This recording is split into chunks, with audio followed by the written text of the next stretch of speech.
À cette intersection, je dois céder le passage au véhicule arrivant de ma droite. A. Réponse oui. B. Réponse non.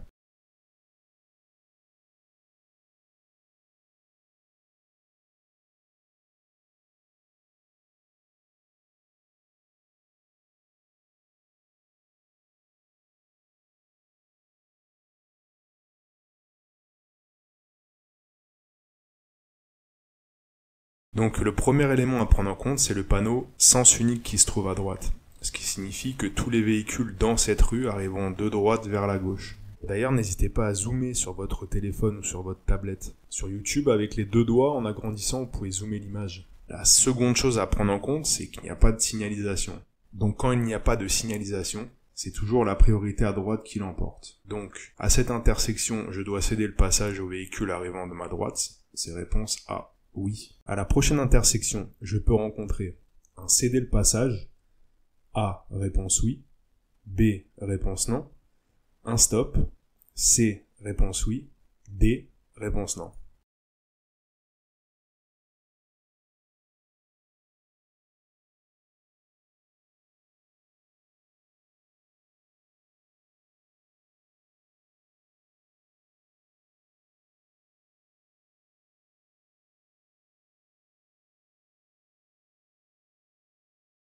Donc à gauche de l'image, on voit un panneau qui nous indique un sens giratoire. Donc dans cette situation, vous trouverez toujours, avant d'entrer dans le sens giratoire, un panneau céder le passage, ainsi que des marquages au sol.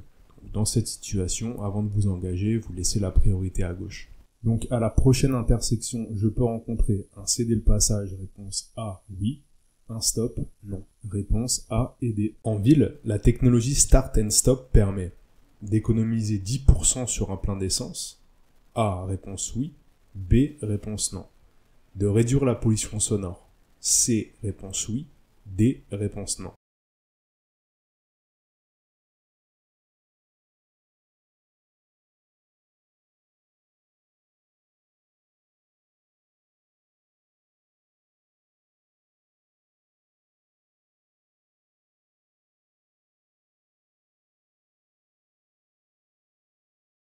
Donc le système Start and Stop, c'est une technologie qui permet d'économiser du carburant et de réduire les émissions d'effet de serre en arrêtant automatiquement le moteur quand en fait vous vous arrêtez. Par exemple, quand vous arrivez à un feu rouge dans un embouteillage, dès que vous relâchez la pédale d'embrayage ou de frein, le moteur s'arrête et donc ça vous fait économiser du carburant. En ville, la technologie Start and Stop permet d'économiser 10% sur un plein d'essence. Réponse A, oui. De réduire la pollution sonore. Réponse C, oui. Donc réponse A et C. Pour lire un message sur mon téléphone, je quitte la route des yeux environ A, 1 seconde, B, 2 secondes, C, plusieurs secondes.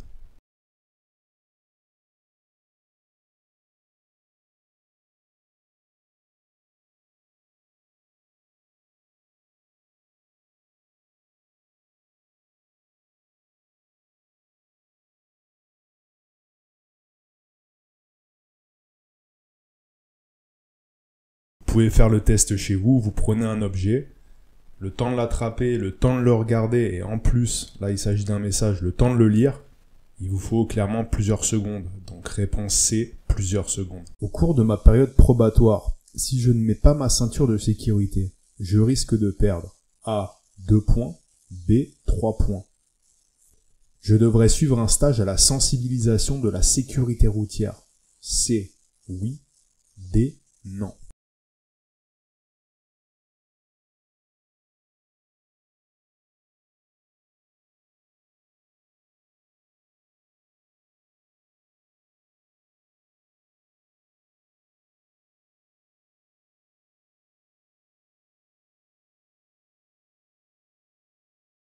Donc en tant que jeune conducteur, vous êtes en permis probatoire. C'est-à-dire que pendant les 3 prochaines années, vous aurez maximum 6 points sur votre permis. Si jamais vous vous faites arrêter par les forces de l'ordre sans ceinture de sécurité, donc uniquement vous, le conducteur, vous risquez 3 points en moins sur le permis, plus une amende de 135 €, plus un stage de récupération de points. Donc ce stage, il coûte entre 200 et 300 €. Au cours de la période probatoire, si je ne mets pas ma ceinture de sécurité, je risque de perdre 3 points. Je devrais suivre un stage de sensibilité à la sécurité routière. Oui. Donc réponse B et C. L'utilisation d'un défibrillateur en l'absence d'arrêt cardiaque peut comporter des dangers. Oui, réponse A. B. Non. Je dois être formé avant de pouvoir utiliser un défibrillateur. C. Oui. D. Non.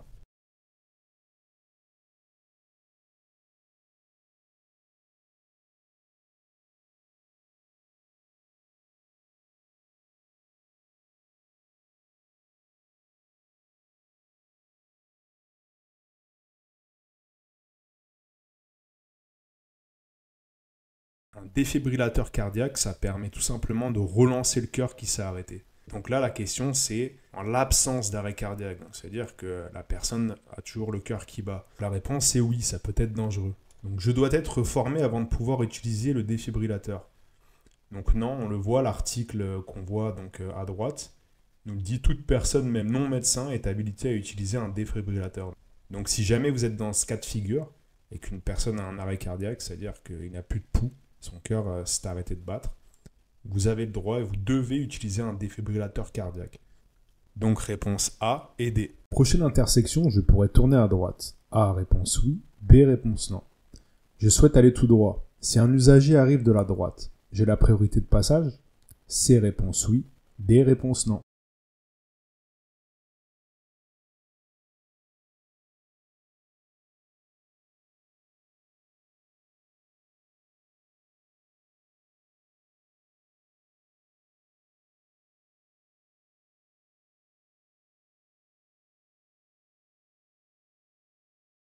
Sur l'image, on peut voir deux panneaux. Un panneau triangle et un panneau rond. Les panneaux en forme de triangle, ça prévient d'un danger. Les panneaux en forme de rond, de cercle, c'est pour donner un ordre, interdire ou obliger. Le panneau du haut, en triangle avec une croix à l'intérieur, c'est un panneau céder le passage. Ça veut dire qu'à la prochaine intersection, il faudra céder le passage à droite. Le panneau du dessous, en rond, avec la flèche à droite et le trait, c'est interdiction de tourner à droite. Donc à la prochaine intersection, je pourrais tourner à droite, la réponse c'est non. Je souhaite aller tout droit, si un usager arrive de la droite, j'ai la priorité de passage, non. Donc réponse B et D. La différence d'usure entre deux pneus montés sur le même essieu ne doit pas dépasser A. 1 mm, B. 1,6 mm, C. 5 mm, D. 9 mm.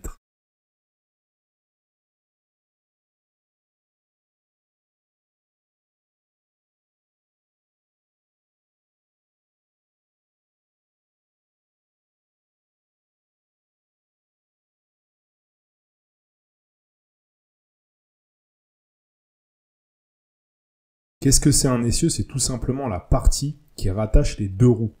Soit les deux roues avant, soit les deux roues arrière. Là, il faut l'apprendre par cœur, vous n'avez pas le choix. La différence d'usure entre deux pneus montés sur un même essieu ne doit pas dépasser les 5 mm.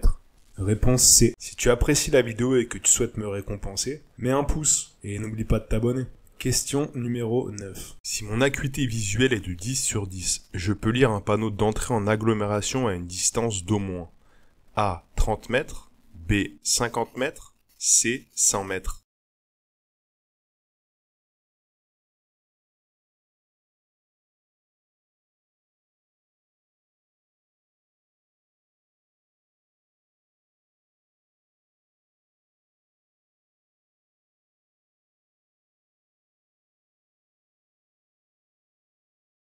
L'acuité visuelle, c'est ce qui permet de mesurer la qualité de la vision d'une personne de loin. Elle doit être au minimum de 5 dixièmes sur un œil pour pouvoir conduire. Une acuité visuelle normale, c'est 10 sur 10 par œil. Et cette acuité visuelle, elle vous permet de voir à une distance de 150 mètres hors agglomération un panneau de limitation de vitesse. Et un panneau d'entrée d'agglomération à une distance de 50 mètres. Si vous avez une acuité visuelle faible, ce sera marqué sur votre permis. Attention, si jamais vous faites contrôler et que vous n'avez pas vos lunettes, vous risquez d'une amende de 135 € et d'un retrait de 3 points. À retenir par cœur, si mon acuité visuelle est de 10 sur 10, je peux lire un panneau d'entrée en agglomération à une distance d'au moins 50 mètres. Réponse B. Je termine de serrer les écrous de roue lorsque le cric est en position haute. A. Réponse oui. B. Réponse non.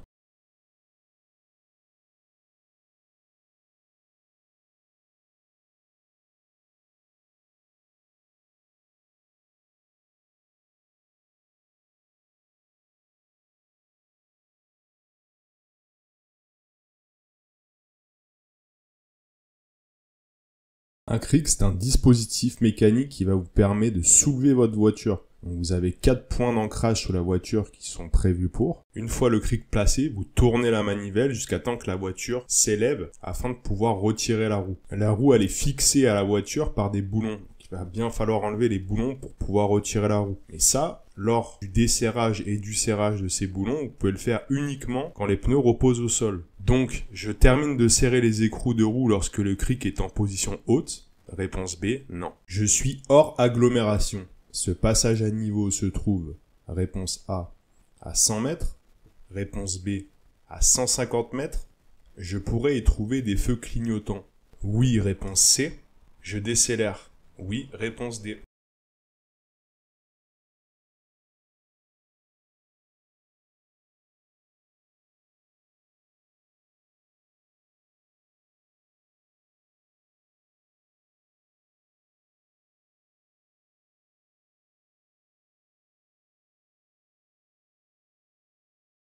On me dit je suis hors agglomération. Donc par définition, un panneau hors agglomération se situe à 150 mètres. Mais là, la petite subtilité, c'est qu'il y a 2 bandes rouges sous le panneau. Donc 2 bandes rouges, ça signifie qu'il est à 100 mètres. Hors agglomération, une bande 50 mètres, 2 bandes 100 mètres, 3 bandes 150 mètres. Par contre, si le passage à niveau avait été en agglomération, avec 3 bandes, il se serait situé à 50 mètres. Sur le panneau, on voit une barrière, donc il y aura une barrière, automatique ou non. Et sous le panneau, on peut voir signal automatique, ce qui veut dire qu'il y aura soit un feu rouge clignotant avec une barrière automatique, soit une barrière manuelle. Donc je pourrais y trouver des feux clignotants, réponse C oui. Je décélère, D oui. Quand vous voyez ce genre de panneau, il faut toujours réduire un peu sa vitesse. Donc réponse A, C et D. En cas de contrôle de police, ma passagère de 19 ans, qui est assise à l'arrière, risque une perte de 3 points sur son permis. Réponse A, oui. Réponse B, non. Une amende de 135 €. Réponse C, oui. Réponse D, non.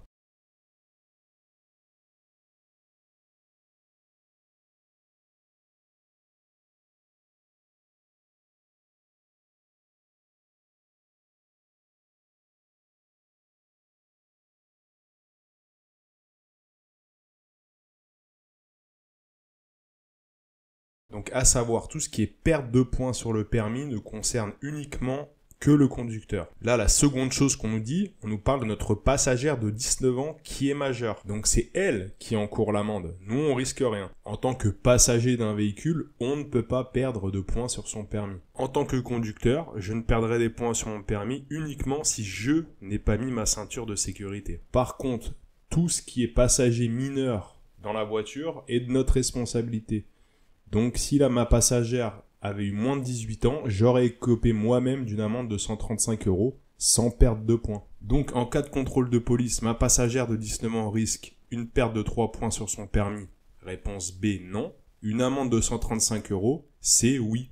Réponse B et C. En règle générale, les quantités d'alcool servies sont plus importantes. Réponse A, au restaurant. Réponse B, à la maison.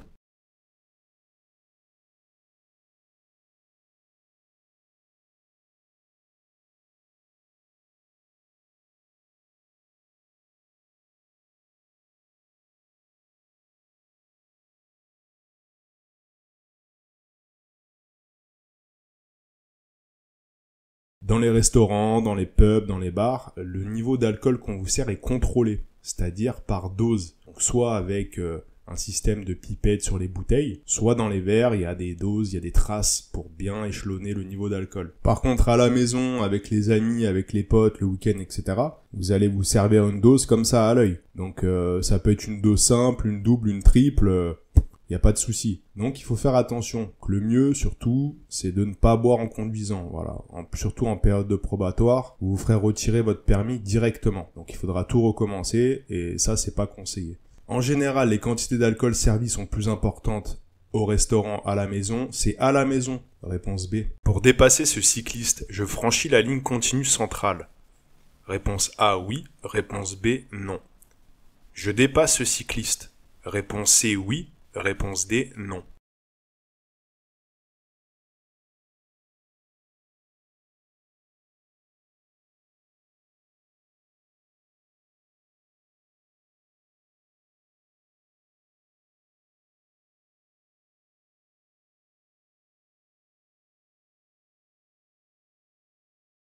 Alors attention, ici il y a un piège. C'est le mot franchi. Je franchis la ligne. Donc on peut pas franchir une ligne continue. On peut pas franchir une ligne blanche. On peut chevaucher une ligne. Donc ça c'est une question piège. Faudra faire attention. Donc la réponse c'est non. Et je ne dépasse pas non plus ce cycliste, même en chevauchant la ligne, parce qu'il n'y a pas de visibilité. Il y a un virage à gauche qui arrive. Pour dépasser ce cycliste, je franchis la ligne continue centrale.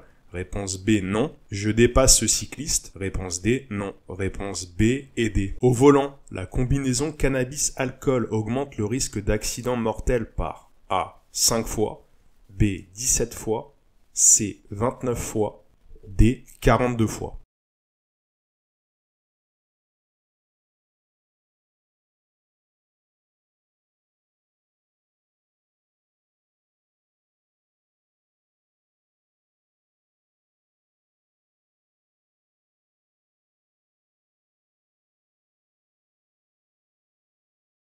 Donc encore une réponse à apprendre par cœur. Le mix cannabis-alcool multiplie le risque d'accident mortel par 29 fois. Donc à apprendre par cœur, réponse C, par 29 fois. Peu importe la drogue que vous allez consommer, vous allez perdre votre permis. Donc n'oubliez pas ça. Le mieux c'est de ne pas consommer. Dans un tunnel, le poste d'appel d'urgence et l'issue de secours se trouvent au même endroit. Réponse A, oui. Réponse B, non. Je mets les feux de position. Réponse C, oui. Réponse D, non.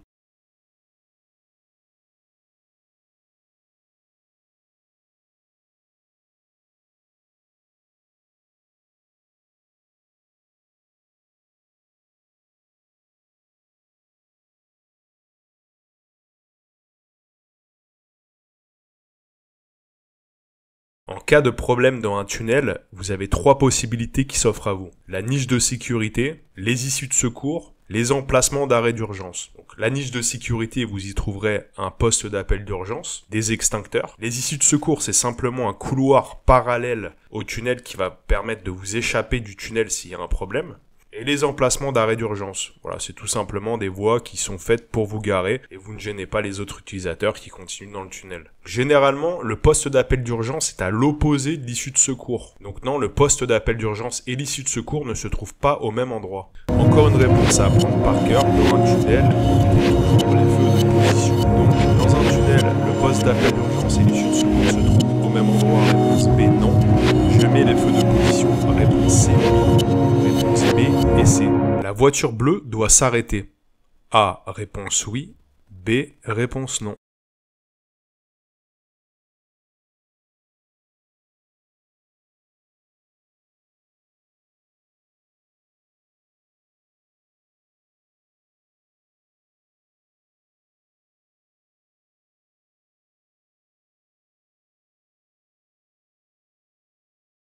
Sur la photo, on voit un grand-père en train de traverser la rue en courant. Ne vous cassez pas la tête avec ce genre de questions. Dès que vous voyez un piéton qui veut traverser, vous laissez toujours passer le piéton. Donc, la voiture bleue doit s'arrêter. Réponse A, oui. Pour cette question, on parle d'une voiture qui est garée, moteur éteint. Il fait 40 degrés à l'extérieur. En 20 minutes, l'habitacle de ma voiture peut atteindre 70 degrés. Réponse A, oui. Réponse B, non. Un être vivant laissé à l'intérieur de la voiture est susceptible de subir un arrêt cardiaque. Réponse C, oui. Réponse D, non.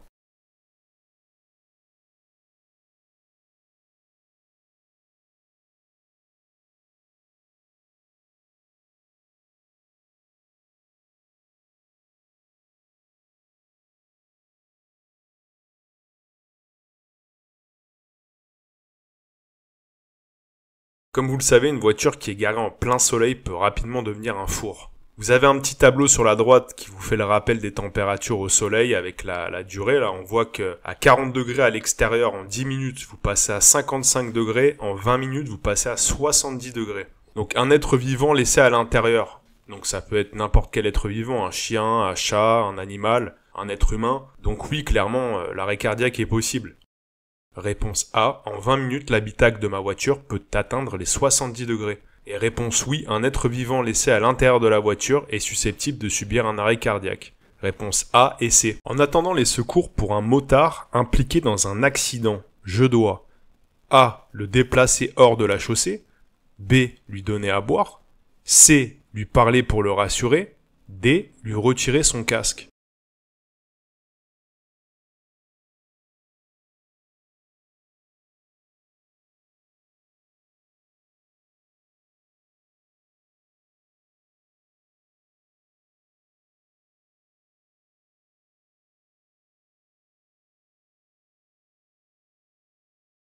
Si jamais vous êtes confronté à une situation où un motard a eu un accident, la première chose, c'est de ne pas lui enlever son casque. Ça pourrait toucher ses cervicales, ça pourrait aggraver le problème. Le déplacer, c'est la même chose. Ça ne ferait qu'aggraver en cas de problème. Lui donner à boire, on ne lui donne pas à boire non plus.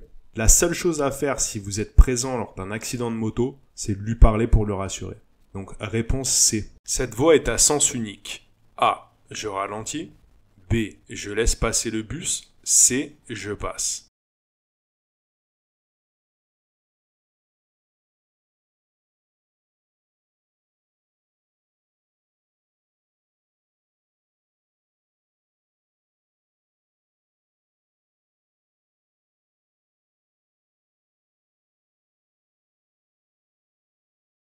Donc ça, c'est une question classique, vous la retrouverez souvent. Vous voyez un bus avec le clignotant gauche actionné, c'est-à-dire que le bus s'apprête à reprendre la route. Il a terminé de déposer les passagers ont embarqué. Donc là, clairement, dans cette situation, je ralentis, je laisse passer le bus. Réponse A et B. Dans cette situation, quel est le bon ordre de passage? Réponse A.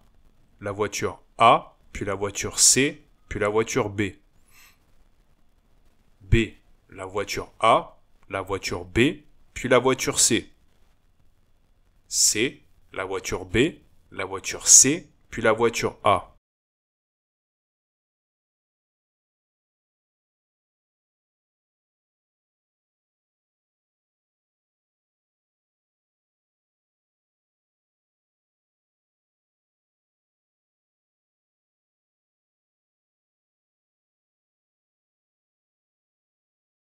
Ça, ce sont les nouvelles questions de la réforme 2023. C'est une question qui peut paraître assez compliquée, mais au final qui est assez simple. Il suffit de se repérer dans l'espace.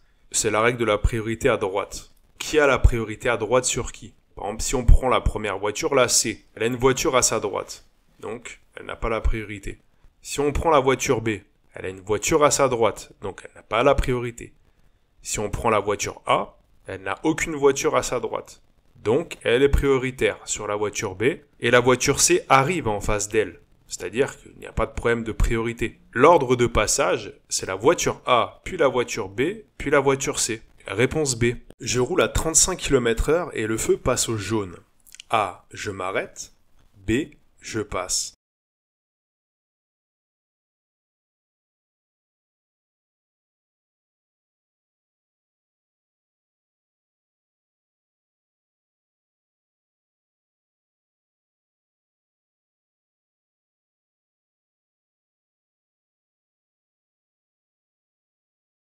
Donc là, attention, question piège. Là, on pourrait se dire, le feu passe au jaune, je m'arrête. Dans la réalité, vous êtes assez proche du feu. Vous êtes même très proche, et à 35 km/h, en une seconde, vous l'aurez franchi. Le gros indice ici, c'est le rétroviseur. Vous avez une voiture qui est extrêmement près de vous derrière, parce que là, vous allez piler pour vous arrêter au feu s'il passe au jaune. Vous risquez de provoquer un accident. Donc, question piège, celle-ci, vous pourrez la retrouver. Donc, bien être attentif au rétroviseur. Je roule à 35 km/h et le feu passe au jaune. Dans cette situation, je passe. Réponse B. Les deux principales causes d'accidents mortels sur la route sont: réponse A, l'alcool. B, la vitesse. C, la fatigue. D, le mauvais temps.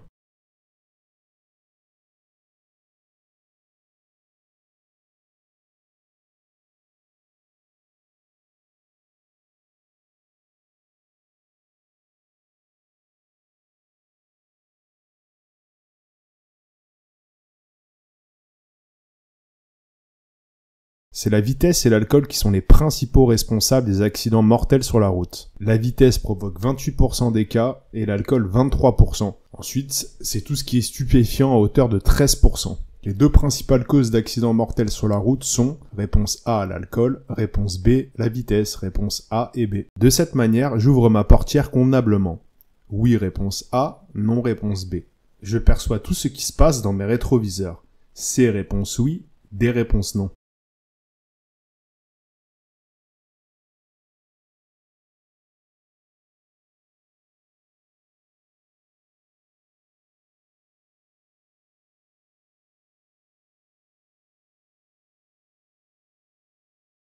Il faut toujours ouvrir les portières avec la main opposée. que ce soit le conducteur, que ce soit les passagers. Dans cette situation, elle devrait ouvrir la portière avec sa main droite, ce qui lui permettrait de se rapprocher de la rue, de tourner les épaules et de voir ce qui se passe de plus près, derrière, dans le rétroviseur, dans l'angle mort. Je perçois tout ce qui se passe dans mes rétroviseurs. Eh bien non, ce que vous percevez dans les rétroviseurs, c'est uniquement le reflet d'une image. Donc toujours compléter la vision en se retournant, en regardant de façon directe les choses. Donc réponse B, non. Réponse D, non. Une descente dangereuse de 10% commence dans 150 mètres. Réponse A, oui. Réponse B, non. Je freine légèrement de manière continue. Réponse oui, C. J'utilise le frein moteur et je freine de façon discontinue. Réponse D, oui.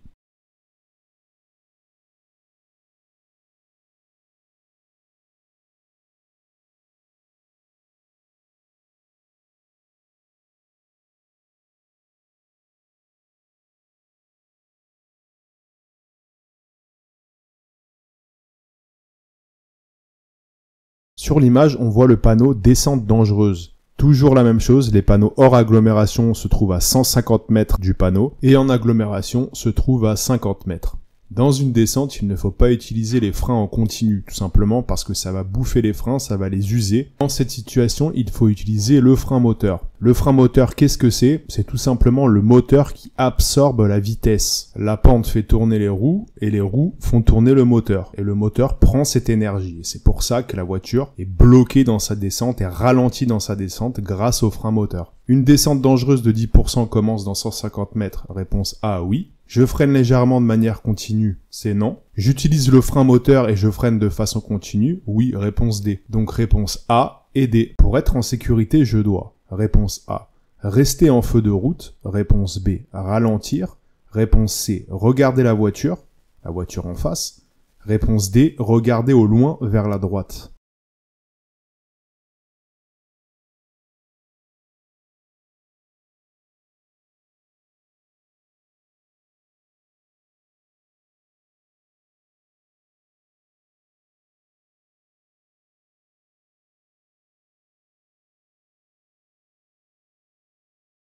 Dehors, il fait sombre, on voit qu'il y a une voiture qui arrive en face, on pense que ce sont les pleins phares, donc je vais avoir tendance à être ébloui. Où est-ce qu'il faut que je regarde? Sûrement pas les phares, je ne regarde pas non plus la voiture qui arrive, je regarde le plus loin possible, derrière la voiture, et le plus à droite possible. Avec ce genre de questions où il y a écrit je dois ralentir, je dois freiner, je dois regarder, il faut toujours répondre oui à cette question. Quand je suis en feu de route et qu'une voiture en face de moi, je me remets directement en feu de croisement, sinon je risque aussi de l'éblouir. Dans cette situation, pour être en sécurité, je dois B. Ralentir, D. Regarder au loin vers la droite. Réponse B et D. Ce conducteur va utiliser l'assistance au stationnement pour se garer en créneau. Il doit être attentif à la circulation venant de l'avant. Réponse A, oui. Réponse B, non. Il doit être attentif à la circulation venant de l'arrière. Réponse C, oui. Réponse D, non.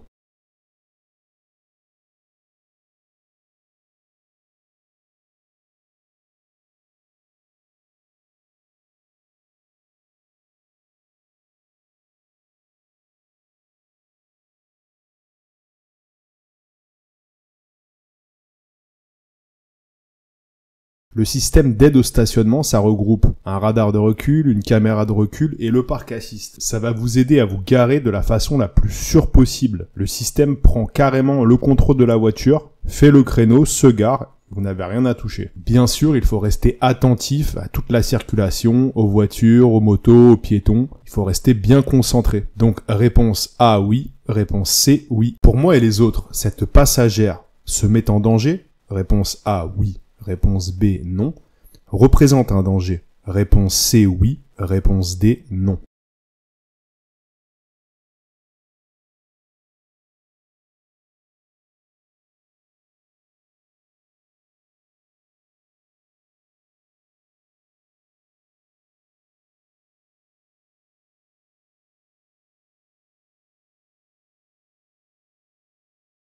Sur l'image, on voit que la passagère arrière n'est pas attachée. Clairement, elle se met en danger. Et elle représente un danger pour les autres passagers du véhicule. Dans le cas d'un choc violent, cette passagère qui n'est pas attachée devient un projectile. La ceinture de sécurité est destinée à absorber l'énergie cinétique. Imaginez-vous en train de jouer au billard. Quand la boule blanche tape une autre boule, toute l'énergie est répercutée sur celle-ci et elle va être projetée avec la même violence. Donc c'est pareil pour un corps. Vous êtes sur l'autoroute, vous n'avez pas la ceinture de sécurité, vous avez un choc, vous allez être projeté comme la boule. Réponse A, oui. Réponse C, oui. Je concentre principalement mon attention sur la zone. A, zone 1. B, zone 2. C, zone 3.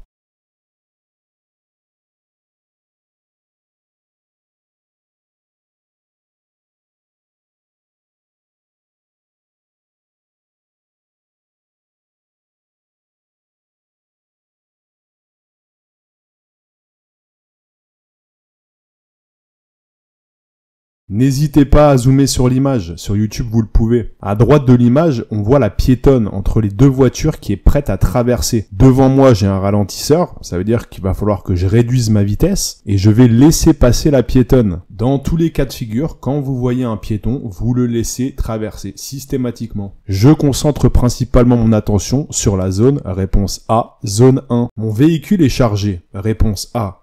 Je gonfle les pneus, réponse B. Je dégonfle les pneus, réponse C, je règle la hauteur des phares.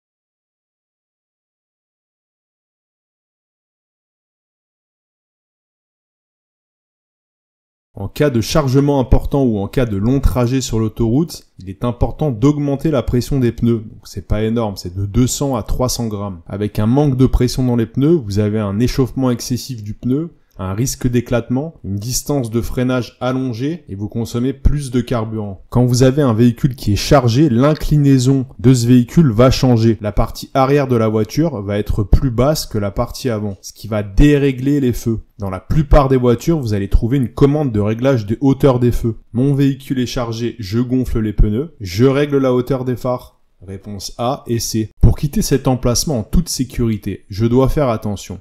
Dans l'angle mort et à ma droite, réponse A oui, réponse B non. Devant et derrière, réponse C oui, réponse D non.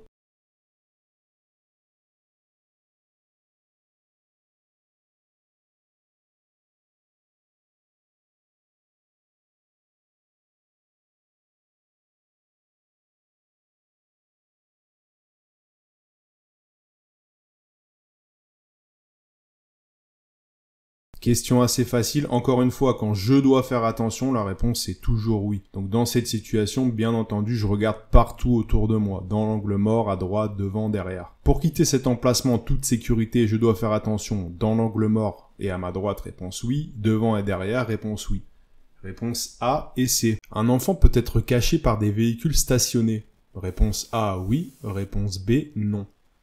Les enfants et les adultes perçoivent les dangers de manière similaire. Réponse C, oui. Réponse D, non.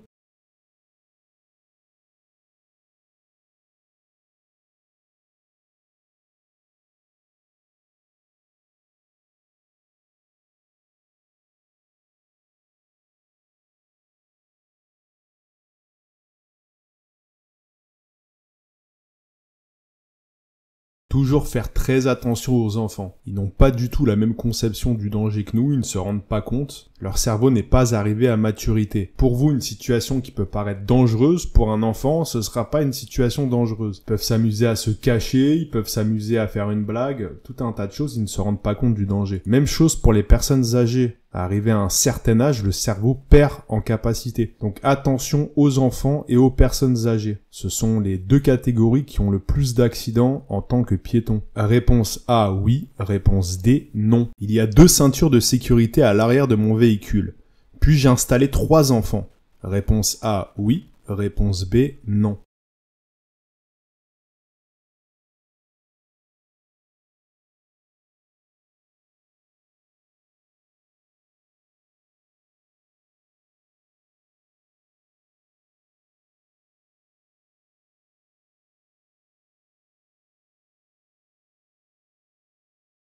Question logique, il y a 2 ceintures de sécurité à l'arrière de mon véhicule. Je ne peux y installer que 2 passagers, que ce soit des enfants, des adultes. Puis j'y ai installé 3 enfants. Réponse B, non. Je vais sur l'aire de repos à droite. je mets mon clignotant. Réponse A, oui. Réponse B, non. Je réduis mon allure. Réponse C, oui. Réponse D, non.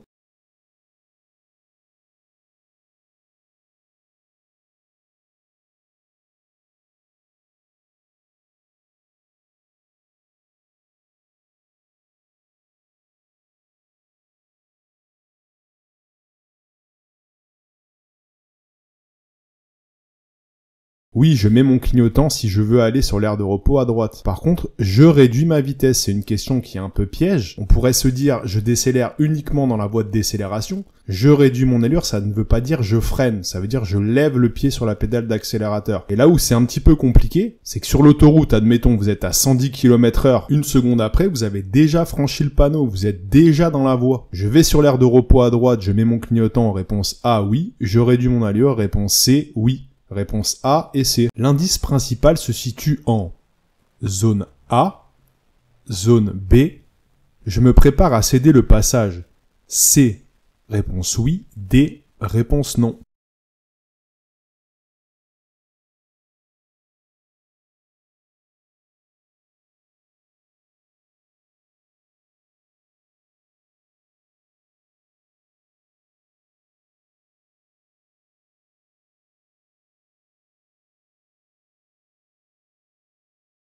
La zone A indique la présence de 3 voies. La zone B, c'est simplement le rétroviseur. Là, il faut déduire la situation. Avant cette voie d'insertion, il n'y avait que 2 voies sur l'autoroute. Maintenant, il y en a 3 et c'est le panneau qui nous l'indique. Une 3e voie vient se greffer sur l'autoroute. Donc la voiture qu'on voit dans le rétro en zone B, elle était dans une situation où elle roulait sur 2 voies. Maintenant, j'ai 3 voies, donc je n'aurai pas à céder le passage à la voiture qui arrive derrière moi. L'indice principal se situe en zone A. Je me prépare à céder le passage. Réponse D, non.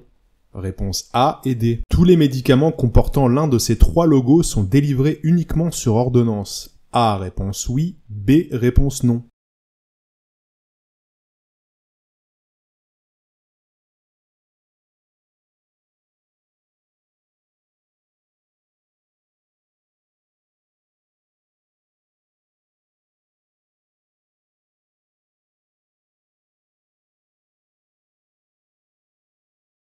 Non, pas forcément. Vous pouvez trouver ce genre de pictogramme sur des médicaments qui sont délivrés sans ordonnance. Donc faites très attention si vous devez prendre le volant et que vous avez pris des médicaments avec un de ces pictogrammes, ça peut être très dangereux. Ce sont des médicaments qui ont des effets similaires à la drogue. Tous les médicaments comportant l'un de ces 3 logos sont délivrés uniquement sur ordonnance. Réponse B, non. En cas d'accident impliquant ce type de poids lourd, je signale au secours le numéro d'immatriculation de la plaque orange ainsi que les couleurs et les symboles de la plaque en losange.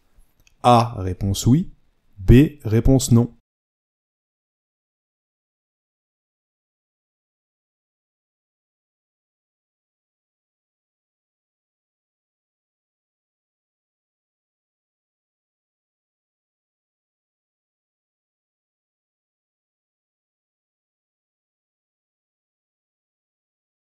Si vous êtes témoin d'un accident de la circulation impliquant un véhicule de transport de matières dangereuses, il faudra fournir aux pompiers ou aux forces de l'ordre le numéro ONU. C'est le numéro qui indique quel produit est transporté, ainsi que le numéro d'identification du danger. Il faudra également décrire le type de sinistre rencontré. Réponse A, oui. Un refus d'obtempérer avec une mise en danger d'autrui est passible de 5 ans de prison. A, réponse oui. B, réponse non. De 75 000 € d'amende. C, réponse oui. D, réponse non.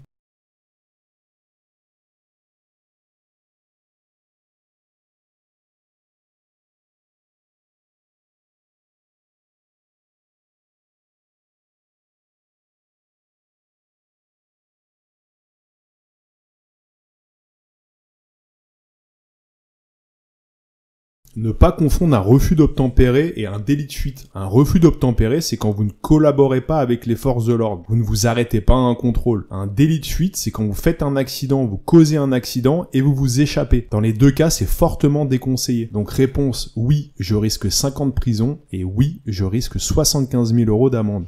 Réponse A et C. Une moto remonte la voie dans ma direction. Je dois. Réponse A, klaxonner. Réponse B, maintenir mon allure. Réponse C, ralentir. Réponse D, serrer à droite.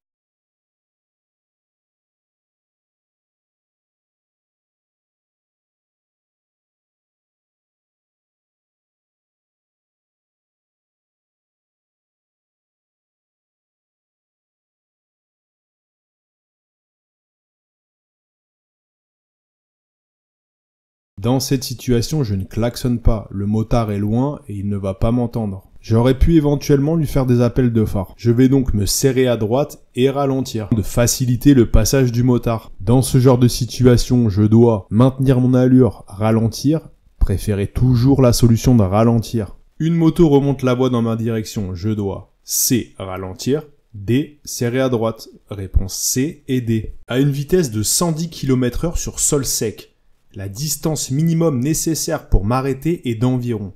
Réponse A, 80 mètres. Réponse B, 100 mètres. Réponse C, 120 mètres. Réponse D, 140 mètres.